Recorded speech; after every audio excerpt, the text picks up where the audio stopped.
Putan Jaina, nagulat ako nang malaman kong sinasadya pala ng mga gumagawa na gawing halos kapareho ng totoong keso ang packaging.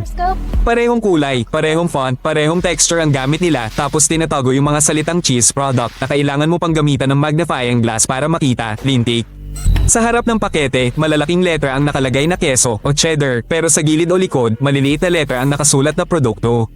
Karamihan sa mga tao, hindi naman napapansin ang pagkakaiba, bumibili ng kemikal sa presyo ng pagkain, gago.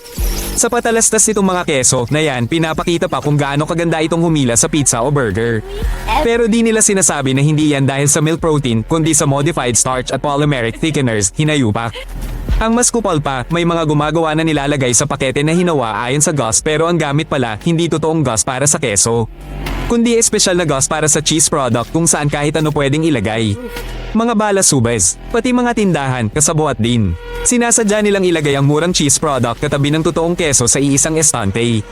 Para malito ang mga tao at kunin yung peke, iniisip na ibang brand lang yan o may promo, mga leche. Chinek ng mga eksperto ang mga supermarket at alaman nilang halos 70% ng lahat ng keso sa murang section ay cheese product na may palm oil. At 30% lang ang totoong keso. Pero sa paningin, wala kang makikitang pinagkaiba, buwisit. Panoorin ang buong video sa YouTube channel na magugulat.